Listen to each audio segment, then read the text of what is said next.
my freaks, and welcome to another blood-curdling episode of Dead Sexy Cinema.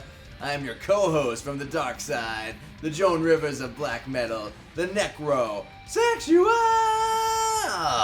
And I'm Miss V, and I own all the Human Centipede movies on Blu-ray because you need that shit in high def. So great to see you again, Miss V, and it's been a minute since our last dispatch of Dead Sexy Cinema, but hey, the horror business has been booming, baby. We're gonna dive into some horror movie favorites, but of course we need to lubricate ourselves with a little bit of liquid courage from our sponsors, Lead Frost Vineyards, with their own burlesque red table wine. That's right, Necro. This family-owned vineyard has been in operation since 1947, when John Leadenfrost Sr. raised and slaughtered his first grape. So when you need to dip your fingers in the Finger Lakes, pour one off with Leadenfrost. So Ms. V, tell us about the movie that you selected for this episode. We're going to review A Nightmare on Elm Street 2, Freddy's Revenge. This is one of my favorites. It's commonly referred to as the gayest horror movie ever made. And honestly, I don't know how you could give something a higher compliment than to say it's the gayest possible version of something. This movie is fun, it's campy, it's not really that scary, but it will make you feel things. There's this whole sequence where they go to a hardcore S&M gay bar for no apparent reason. Maybe they were trying to be exploitative, maybe they were trying to normalize it, maybe the movie makers just wanted to go to the bar themselves. I don't know, but whatever reason, I'm glad they went there. The original Nightmare on Elm Street was a film that had horrifying practical special effects, a scene-stealing charismatic villain, and some really memorable kills.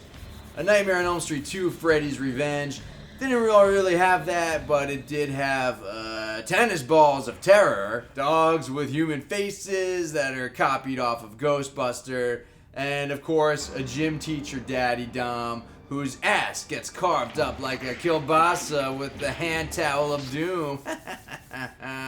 This is the harrowing tale of an evil young woman who tries to trap our hero Jessie into a relationship because she wants a boyfriend. Jess, are you okay? Freddy's in it too, but for like 15 minutes. It's noteworthy for featuring one of the first male scream queens to grace the screen in our character Jessie, and that boy really hits those falsettos. Ah!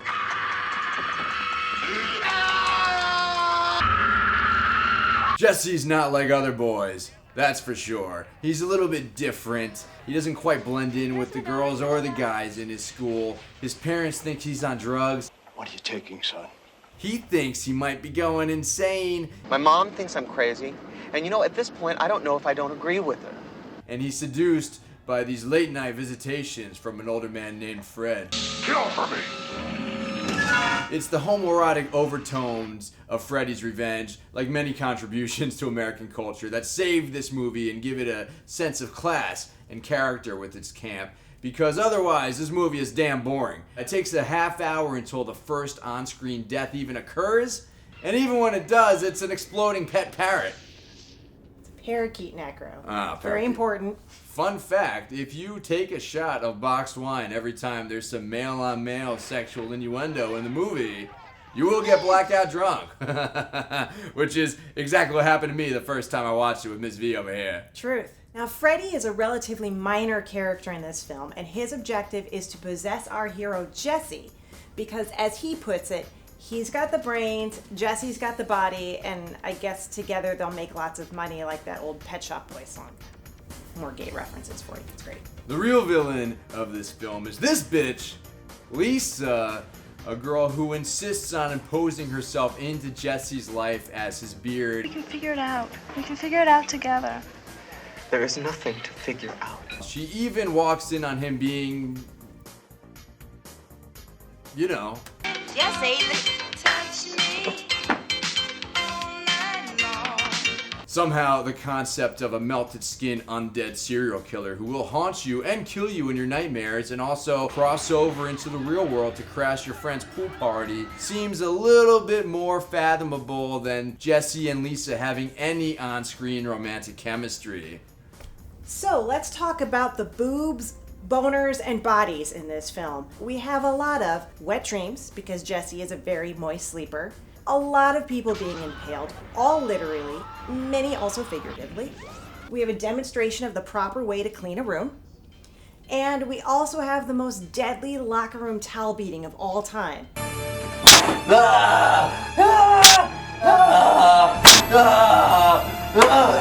I've never personally found that scene to be scary. I've actually always thought it was a little bit more sexy. But I suppose whether you think it's scary or sexy says more about you than it does the film. Freddy's Revenge also has some cool body horror in the third act. It feels like it takes forever to get there, and it's a good thing that we do have that part at the end of the film because it's otherwise lacking in any memorable gory parts. But Freddy does throw some pretty memorable hissy fits. So Necro, I give this film a rating of 4 out of 5 Ramsay Boltons because I love it. I love all the Nightmare movies because Freddy is such a charismatic villain. And it's a toss-up for me as to which is my favorite, the first one or the second one. The first one's genuinely scary, and this one really isn't. But it's got a charm all its own. And I think the message is that if Freddy is trying to tell you something, you should listen.